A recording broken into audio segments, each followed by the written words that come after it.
Letter 2 to Mrs. Saville, England, Archangel, 28th March, 1700 and...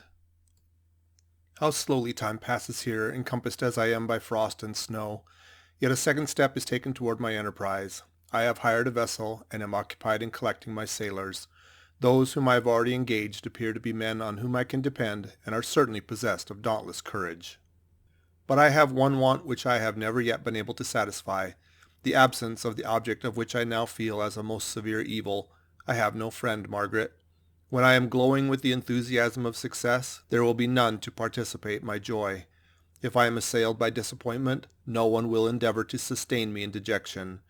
I shall commit my thoughts to paper, it is true, but that is a poor medium for the communication of feeling.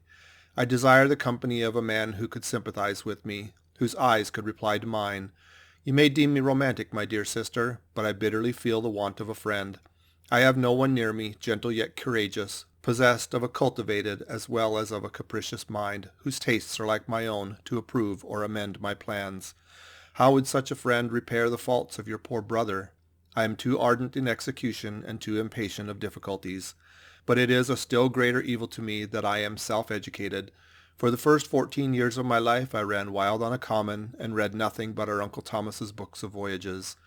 At that age I became acquainted with the celebrated poets of our own country, but it was only when it had ceased to be in my power to derive its most important benefits from such a conviction that I perceived the necessity of becoming acquainted with more languages than that of my native country.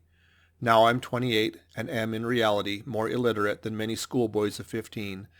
It is true that I have thought more, and that my daydreams are more extended and magnificent, but they want, as the painters call it, keeping, and I greatly need a friend who would have sense enough not to despise me as a romantic, and affectionate enough for me to endeavor to regulate my mind.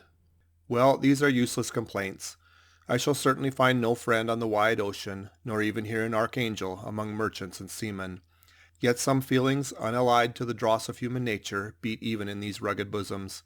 My lieutenant, for instance, is a man of wondrous courage and enterprise. He is madly desirous of glory, or rather, to word my phrase more characteristically, of advancement in his profession.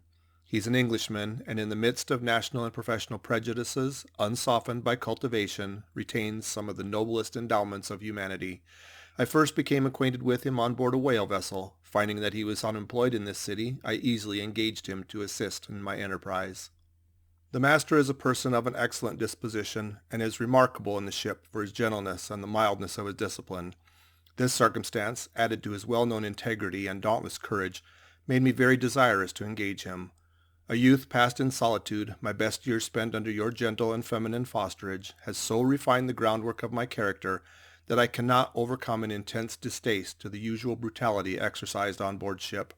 I have never believed it to be necessary, and when I heard of a mariner equally noted for his kindness of heart and the respect and obedience paid to him by his crew, I felt myself peculiarly fortunate in being able to secure his services. I heard of him first in rather a romantic manner from a lady who owes to him the happiness of her life. This, briefly, is his story.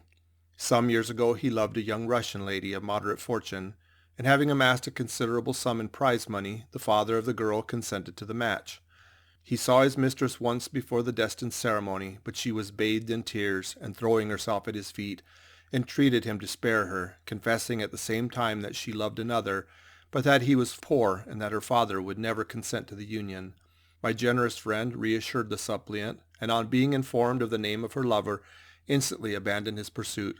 He had already bought a farm with his money, on which he had designed to pass the remainder of his life, but he bestowed the whole on his rival, together with the remains of his prize money, to purchase stock, and then himself solicited the young woman's father to consent to her marriage with her lover.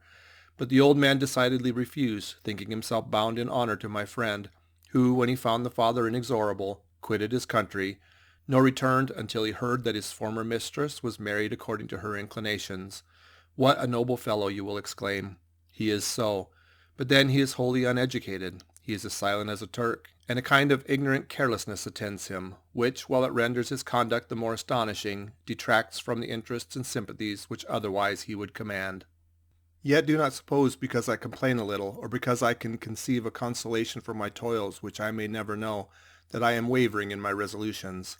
Those are as fixed as fate, and my voyage is only now delayed until the weather shall permit my embarkation. The winter has been dreadfully severe, but the spring promises well, and it is considered as a remarkably early season, so that perhaps I may sail sooner than I expected. I shall do nothing rashly. You know me sufficiently to confide in my prudence and considerateness whenever the safety of others is committed to my care. I cannot describe to you my sensations on the near prospect of my undertaking.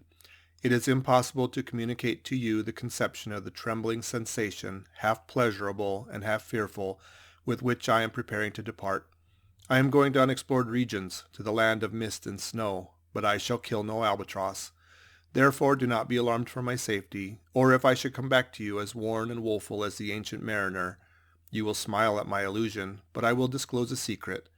I have often attributed my attachment to, my passionate enthusiasm for, the dangerous mysteries of the ocean to that production of the most imaginative of modern poets. There is something at work in my soul which I do not understand.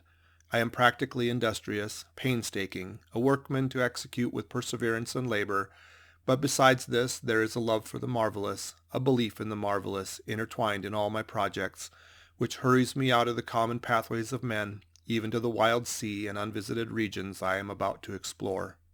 But to return to dearer considerations, shall I meet you again after having traversed immense seas and returned by the most southern cape of Africa or America? I dare not expect such success. Yet I cannot bear to look on the reverse of the picture. Continue for the present to write me by every opportunity. I may receive your letters on some occasions when I need them most to support my spirits. I love you very tenderly. Remember me with affection should you never hear from me again. Your affectionate brother, Robert Walton. End of Letter 2.